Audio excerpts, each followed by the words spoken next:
Welcome sa Tagalog Horoscope, ang iyong gabay sa pang-araw-araw na buhay. Hatid namin ang pinakadetalyadong horoscope na magsisilbing gabay mo sa pera, trabaho, pag-ibig, kalusugan, at swerte. Naway magtagumpay sa buhay ang lahat ng ating tagapakinig at subscribers sa buong mundo.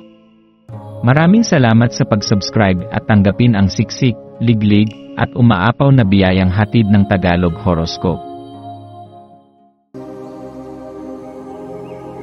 Ito ang iyong pang-araw-araw na horoscope para sa Sagittarius, para sa ika-15 ng Marso, 2025.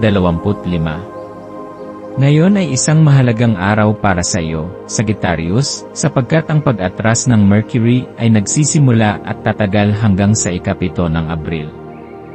Ito ay maaaring magdulot ng kalituhan at nostalgia, na tila isang alon ng mga alaala at damdamin mula sa nakaraan na biglang bumabalik upang muling ipaalala ang kanilang presensya.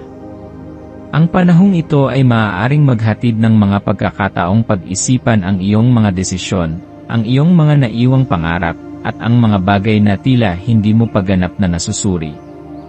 Ang ilan sa mga ito ay maaaring magdala ng panghihinayang, habang ang iba naman ay maaaring maging inspirasyon upang mas maging determinado kang abutin ang iyong mga pangarap.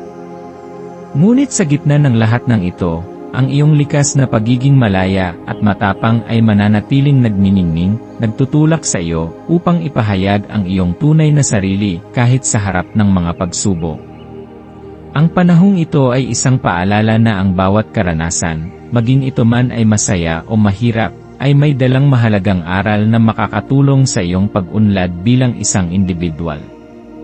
Mahalaga na ngayong araw, bigyan mo ang iyong sarili ng panahon upang huminto sandali at pagnilayan kung paano mo nais harapin ang mga pagbabagong dala ng panahong ito. Ang Mercury retrograde ay madalas na naugnay sa hindi pagkakaunawaan at mga teknikal na aberya, kaya makabubuting mag-ingat sa mga usaping nangangailangan ng malinaw na komunikasyon. Bago ka gumawa ng anumang desisyon o magbigay ng mahahalagang mensahe, tiyakin mong naipapahayag mo ito ng maayos at walang puwang para sa maling interpretasyon. Ito ang tamang oras upang sanayin ang iyong sarili sa mas malalim na pakikinig at pag-unawa sa iba, sapagkat madalas, ang mga problema sa komunikasyon ay nagmumula sa kawalan ng sapat na atensyon sa sinasabi ng kausap. Ang iyong mga salita ay may bigat at maaaring magkaroon ng matinding epekto sa mga taong nakapaligid sa iyo. Maging maingat sa iyong pananalita at tiyaking ang iyong mensahe ay malinaw, lalo na kung ito ay tungkol sa mahahalagang usapan sa trabaho, pamilya, o pag-ibig. Huwag basta magpadala sa emosyon, kundi pag-isipan muna ng mabuti kung paano mo gustong ipahayag ang iyong nararamdaman upang maiwasan ang hindi kinakailangang alitan. Sa araw na ito, may isang masayang enerhiya na bumabalot sa iyo, isang panawagan mula sa sansinukob na yakapin ang kasayahan at ipagdiwang ang mga biyayang nasa iyong harapan. Maaari mong maramdaman ang isang matinding pagnanais na muling makipag-ugnayan sa mga mahal sa buhay, mga kaibigang matagal mo nang hindi nakakausap, mga kamag-anak na maaaring kailanganin ng iyong presensya, o isang espesyal na tao na nais mong iparamdam ang iyong pagmamahal. Ang iyong natural na charisma at kasiglahan ay lalo lamang magniningning, kaya't gamitin ang pagkakataong ito upang mapalakas ang koneksyon mo sa mga taong mahalaga sa iyo. Huwag matakot na ipahayag ang iyong damdamin, sapagkat sa pagiging bukas, mas lumalalim ang inyong relasyon at mas nauunawaan niyo ang isa't isa. Ang buhay ay hindi lamang tungkol sa trabaho at responsibilidad, kaya't mahalagang magkaroon ka ng oras para sa kasiyahan. Kung may pagkakataon kang makibahagi sa isang pagtitipon, kahit ito man ay isang simpleng hapunan kasama ang pamilya o isang masayang pag-uusap sa telepono kasama ang isang malapit na kaibigan, gawin mo ito. Ang ganitong mga sandali ng kasiyahan at pakikipag-ugnayan ay hindi lamang nagpapalakas ng iyong loob kundi nagpapalalim din ng iyong koneksyon sa iba. Sa mundong puno ng mga abala at pangangailangan, minsan ay nakakalimutan nating pahalagahan ang maliliit na sandali ng kasiyahan na nagbibigay liwanag sa ating araw. Kaya huwag mong ipagkait ito sa iyong sarili, bigyan mo ang iyong sarili ng pagkakataong maramdaman ang saya na dulot ng pagiging kasama ang mga taong nagpapahalaga sa iyo. Habang binabaybay mo ang agos ng araw na ito, maglaan ng oras upang pag-isipan kung paano ka naapektuhan ng iyong sariling damdamin at alaala. Mayroon ka bang mga pangyayaring paulit-ulit mong iniisip? Mayroon bang takot o pangamba na humahadlang sa iyo upang buong-buo mong yakapin ang kasalukuyang sandali? Ang pagyakap sa sarili mong pagkatao, kasama ang lahat ng iyong kahinaan at lakas, ay isang mahalagang hakbang patungo sa personal na paglago. Huwag mong hayaang ang nakaraan ay maging isang pabigat sa iyong kalooban. Sa halip, gamitin mo ito bilang isang aral na magbibigay sa iyo ng gabay upang mas maging matalino sa iyong mga susunod na hakbang. Sa pagtanggap sa iyong sarili, mas lumalawak ang iyong pangunawa at nagkakaroon ka ng mas malinaw na direksyon sa buhay. Magtiwala sa universo at sa takbo ng iyong buhay. Minsan, ang mga pagbabago at pagsubok ay tila hadlang, ngunit sa mas malalim na pagninilay, ito pala ay mga pagkakataon upang mas maging matatag at mas bukas sa mga bagong posibilidad. Ang mga relasyon sa iyong paligid ay may malaking papel sa iyong kasalukuyang paglalakbay, kaya't huwag ipagwalang bahala ang mga taong nagpapahalaga sa iyo. Ang mga koneksyon na ito ay maaaring magdala ng lalim, kasiyahan, at inspirasyon sa iyong araw. Hindi lahat ng pagkakataon ay dumarating ng dalawang beses. Kaya't kung may pagkakataon kang ayusin ang isang relasyon o palalimin ang isang koneksyon, huwag mong palampasin ito. Ang iyong maswerteng kulay ngayon ay asul at dilaw. Ang asul ay kumakatawan sa kapayapaan, kaliwanagan ng isipan, at malinaw na komunikasyon, isang mahalagang enerhiya upang labanan ang anumang pagkalito o hindi pagkakaunawaan.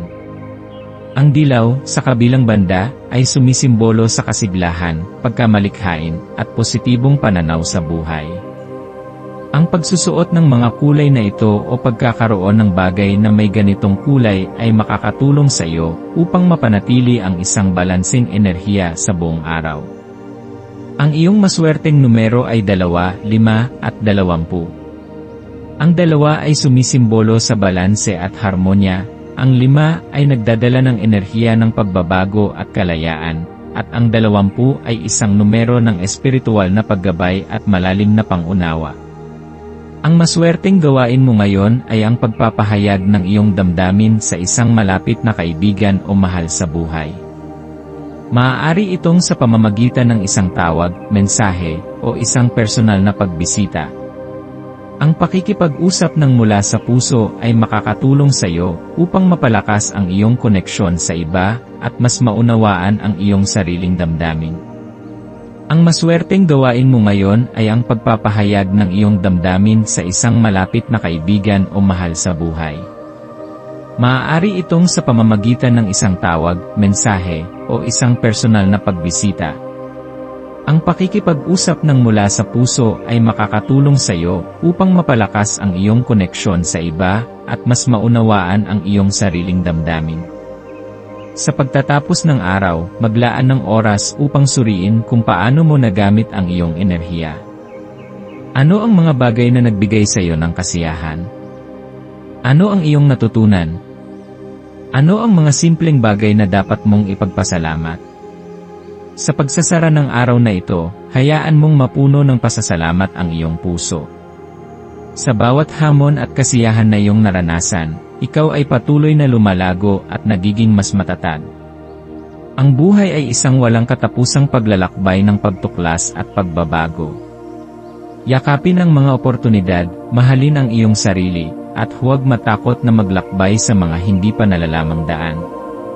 Ang mundo ay puno ng mga posibilidad at ikaw ay narito upang tuklasin at tamasahin ang mga ito.